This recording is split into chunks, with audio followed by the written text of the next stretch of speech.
आज हम बात करेंगे 20वीं सदी में सैन्य शक्ति बनाकर अंग्रेजों से लोहा लेने वाले भारतीय क्रांतिकारी नेताजी सुभाष चंद्र बोस के बारे में। नेताजी सुभाष चंद्र बोस का जन्म उड़ीसा के कटक में, जो उस समय बंगाल प्रेसिडेंसी का हिस्सा था, 23 जनवरी 1897 को हुआ था। उनके 7 भाई और 6 बहनें थीं। उनके पिता जानकी नाथ बोस कटक के मशहूर एडवोकेट थे और उन्हें अंग्रेजों की तरफ से राय बहादुर की पदवी भी मिली थी। एक छात्र के रूप में भी नेताजी बड़े देशभक्त थे। उन्होंने कलकत्ता के प्रेसिडेंसी कॉलेज में दाखिला लिया था, जहां से उन्हें उनकी देशभक्ति की वजह से निकाल दिया गया था। वहां के एक प्रोफेसर थे, प्रोफेसर ओयटन, जिससे उन्होंने लड़ाई कर ली थी क्योंकि उसने भारत विरोधी कमेंट किए थे। फिर उन्होंने स्कॉटिश चर्च कॉलेज ज्वाइन किया, जहां से उन्होंने 1918 में फिलॉसफी में बीए की डिग्री हासिल की। उनके पिताजी चाहते थे कि वो प्रशासनिक नौकरी करें, जिसके लिए वो इंग्लैंड गए।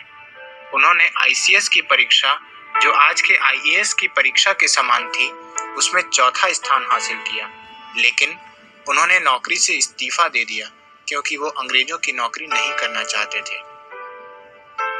चित्तरंजन दास के नेतृत्व में वे कांग्रेस से जुड़े और काफी एक्टिव रहे। उन्होंने क्रांतिकारी विचारों को लोगों तक पहुंचाने के लिए स्वराज न्यूज़पेपर शुरू किया और चित्तरंजन दास के न्यूज़पेपर फॉरवर्ड में एडिटर भी रहे। उनके क्रांतिकारी विचारों ने उन्हें बंगाल का मशहूर नेता बना दिया और वो 1923 में ऑल इंडिया यूथ कांग्रेस के प्रेसिडेंट बने। उनकी राजनीतिक सक्रियता की वजह से उन्हें 1925 में जेल जाना पड़ा। 1927 में जेल से रिहा होने के बाद वो और भी एक्टिव हो गए। वो कांग्रेस के जनरल सेक्रेटरी बन गए।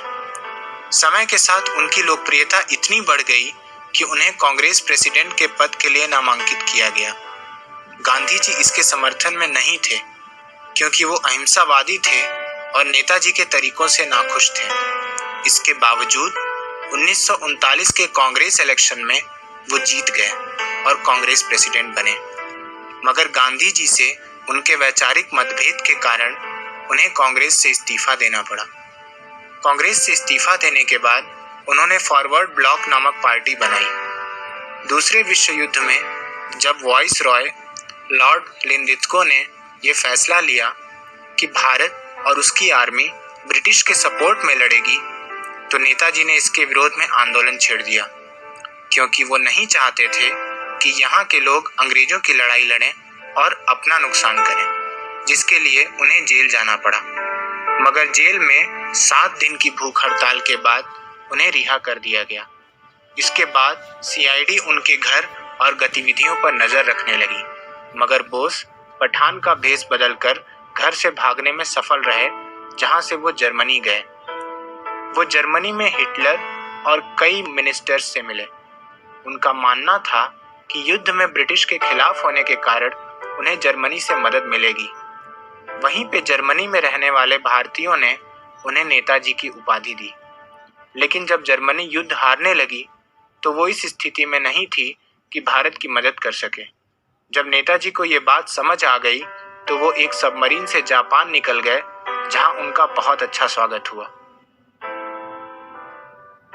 इंडियन नेशनल आर्मी आईएनए, जिसे हम आजाद हिंद फौज के नाम से भी जानते हैं, उसकी स्थापना कैप्टन जनरल मोहन सिंह ने की, जिसके बाद इसकी कमान रासबिहारी बोस ने संभाली। सिंगापुर में रासबिहारी बोस ने आईएनए की लीडरशिप सुभाष चंद्र बोस के हाथ में दे दी। उस समय आईएनए बहुत कमजोर थी, लेकिन नेताजी के नेतृत्व में बहुत सारे लोगों ने न सिर्फ आईएनए ज्वाइन की, बल्कि उसे आर्थिक मदद भी दी। तुम मुझे खून दो, मैं तुम्हें आजादी दूंगा और दिल्ली चलो जैसे नारों ने क्रांतिकारियों के मन में आजादी के लिए लड़ने की चिंगारी को हवा दी थी। नेताजी का मानना था कि अंग्रेजों से सिर्फ बात करके भारत को आजाद नहीं किया जा सकता, आजादी के लिए बलिदान जरूरी है। उन्होंने कहा था कि इतिहास में कभी भी सिर्फ बातचीत करके कोई ठोस परिवर्तन हासिल नहीं किया गया है।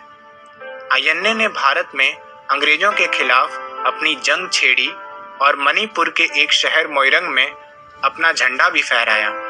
मगर विश्व युद्ध में जापान की हार होने के कारण आयन्ने को जापान से हथियार, आर्मी या खाने के सामान की मदद मिलनी बंद हो गई। मदद का कोई स्रोत न होने के कारण और जापानी सरकार के दबाव में आकर नेताजी को आयन्ने भंग करनी पड़ी।